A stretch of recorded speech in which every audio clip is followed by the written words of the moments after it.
Ici Paris Gramner, Paris Louis. Chers amis, bonjour. Nous sommes le lundi 7 juillet 2025. Il est 9 heures. Quelques news de l'Arménie, de l'Artsakh et de la diaspora arménienne.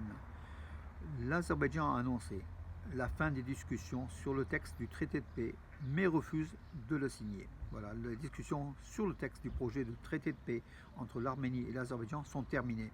L'annonce a été faite par le représentant spécial du président azerbaïdjanais Elchin Amirbekov, selon les médias locaux, donc les médias azéris.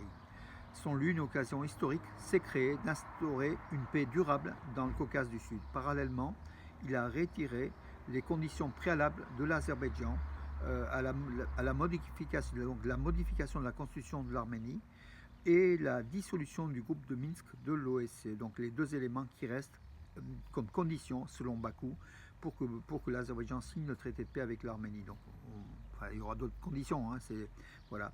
Donc, le groupe de Minsk de l'OSCE qui était chargé du dossier de l'Artsakh, du Haut-Karabakh.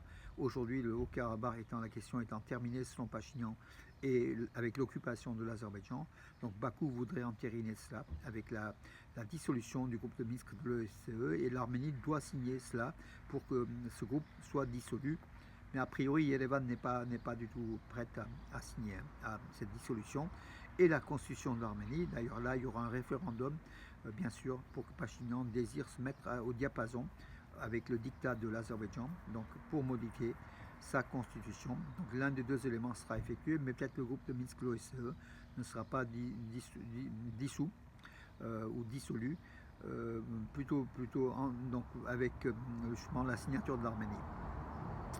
Le Premier ministre arménien, donc Nikol Pachinian, a assisté aux compétitions de relais du combat, donc des Jeux de l'armée, qui sont déroulés dans la région de Tabouche, avec des réservistes et des militaires, des fonctionnaires, qui ont participé à des compétitions sportives militaires, avec des tirs, maniement d'armes, voilà, précision, et puis physique. Donc voilà, tout était réuni dans cette région de Tabouche. C'est une bonne chose. Donc les meilleurs ont été récompensés par des prix. Ça développe le sens de la compétition, de la compétitivité au sein de l'armée arménienne et des réservistes. C'est une bonne chose. L'Iran reste ferme et net et met en garde Ankara sur le corridor de Zangezur évoqué par Erdogan. Donc l'Iran met en garde Ankara au sujet du corridor de Zangezur après sa visite à Bakou. Erdogan a de nouveau évoqué la question du corridor de Zangezur. La déclaration effectuée dans un message publié par la chaîne Telegram des corps du gardien de la Révolution. En fait, c'est ceux qui maîtrisent l'Iran, qui dominent l'Iran, les corps des gardiens de la Révolution, indiquent la position de l'Iran est sans équivoque et la question du corridor dépasse le pouvoir des politiciens, c'est-à-dire du président iranien qui s'était rendu à Bakou et à Stepanakert, Perzeshkian. Donc en fait, ce sont les gardiens de la révolution qui sont au-dessus des politiques, donc du président, et relèvent de la compétence du guide suprême, l'ayatollah Sayyid al-Khamenei. Voilà, donc Téhéran reste ferme.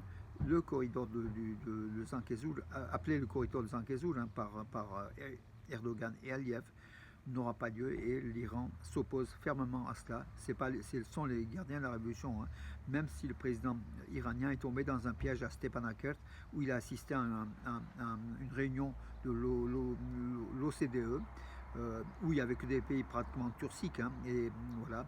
Et il est tombé dans le piège pour être un faire-valoir, mais en tout cas, Téhéran indique que ce n'est pas le président iranien qui décide de la politique de l'Iran. Ce sont les gardiens de la révolution avec le guide suprême aussi, Al-Khamenei. Voilà donc un désaveu par rapport à Perzeshkian, mais aussi une réponse ferme à Erdogan. L'Iran est toujours opposé au corridor du Zangezur qui coupera l'Arménie, en fait, le sud de l'Arménie, donc cette région du Sunnique, du nord de l'Arménie, qui coupera aussi l'Iran de l'Arménie en cas de mise en place. Et donc l'Iran est toujours un gage du maintien de la stabilité de l'Arménie et de son intégrité territoriale. Margarita Simonian, tout le monde la connaît, c'est la rédactrice en chef de Russia Today, donc RT, de la chaîne de télévision et puis des chaînes d'information. Elle est dans l'oreille de Poutine, très proche de Poutine.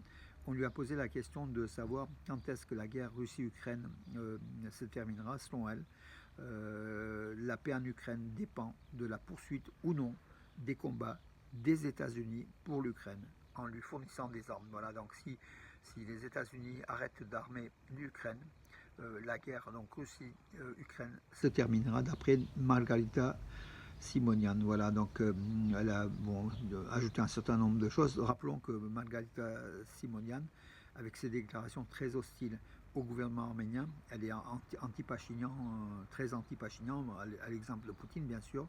Sa venue en Arménie n'est pas souhaitée par les autorités arméniennes, voilà, qu'il avait listé. Elle voulait venir en Arménie, Margarita Simonian, il y a quelques mois, et Yerevan avait refusé donc sa venue.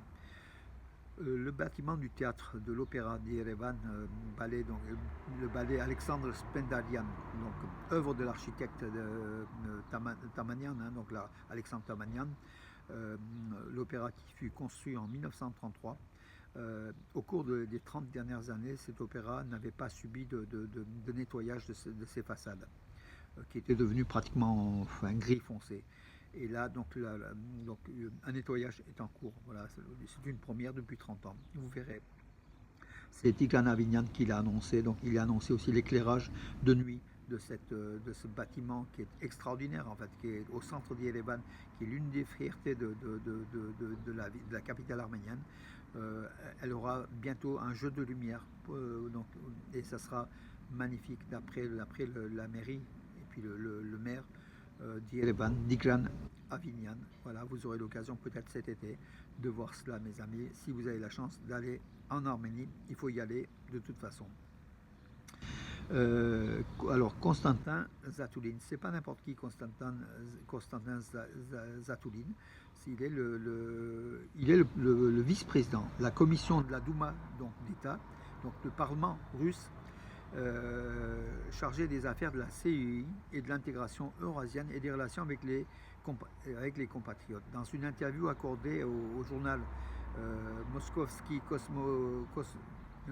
Komsomolets, donc ce sont des journaux très très diffusés, il a affirmé nos relations ont connu une nouvelle escalade suite aux événements d'Ekaterinbourg entre l'Azerbaïdjan et la Russie. Hein, voilà. Mais ce n'est qu'une occasion. Tout peut être tout peut être en être une. En fait, il a accusé l'Azerbaïdjan de chercher à s'écarter de la Russie. Et il a dit, donc Zatouline surtout, il a dit qu'avec avec l'Artsakh, la perte de l'Artsakh, c'est un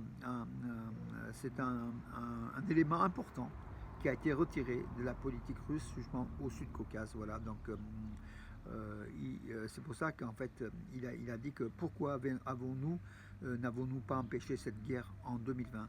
Après tout, nous aurions pu avertir fermement l'Azerbaïdjan que nous ne tolérerions pas la situation par la force et rien ne serait produit. Voilà. Il semblerait que personne n'avait besoin du Karabakh. Nombreux étaient ceux qui promettaient ici et disaient ce n'est pas notre problème, c'est l'affaire des Arméniens. Ils ont enlevé une petite brique de l'édifice de la Transcaucasie et tout s'est effondré. Sous Pachinian, nous perdons l'Arménie, mais nous gagnons pas l'Azerbaïdjan. Tout cela parce qu'ils ont enlevé une petite brique de la base de la pyramide. Et c'est ce dont je parle depuis 20 ans ou 30 ans. Voilà, selon Zatouline, le Haut-Karabakh était un élément important de la Russie au Sud-Caucase. Et aujourd'hui, avec l'occupation par l'Azerbaïdjan, la Russie a perdu un atout important dans ce Sud-Caucase. Voilà. L'Arménien, donc sous les couleurs de l'Arménie, Sarkis Begoyan, dans les U20, les moins de 20 ans de lutte gréco-romaine, championnat d'Europe, ça se passait à Carole en Italie hier. Il est devenu champion d'Europe, voilà, donc les 61 kilos, Sarkis Begoyan, qui a affronté le russe Saitiev. Il s'est imposé donc en finale. Il a reçu la médaille d'or. Bravo à l'Arménie qui a aussi gagné une médaille de bronze et qui s'est classé 4e européen, donc par équipe, donc dans ce classement des moins de 20 ans en lutte gréco-romaine. Voilà. Et puis Karen Khachanov, sous les couleurs de la Russie, mais c'est un Arménien. Hein. L'Arménien Karen Khachanov, il s'est imposé donc sur Kamil Meshzak, le Polonais, et il disputera les quarts de finale de Wimbledon, voilà, pour la deuxième fois de sa carrière. Numéro 20 mondial, il va monter, hein. Karen Khachanov donc disputera un quart de finale pour la deuxième fois de sa carrière à 29 ans. Voilà, il a atteint les quarts de finale de Wimbledon. La première fois, il l'avait fait en 2021. Voilà, et puis là, donc c'est une deuxième occasion. Pourquoi pas encore plus loin, Karen Khachanov. En tout cas, on suivra ces matchs à Wimbledon. Voilà mes amis pour aujourd'hui, je vous souhaite une bonne journée et je vous donne rendez-vous à demain. Bonne journée, bon lundi.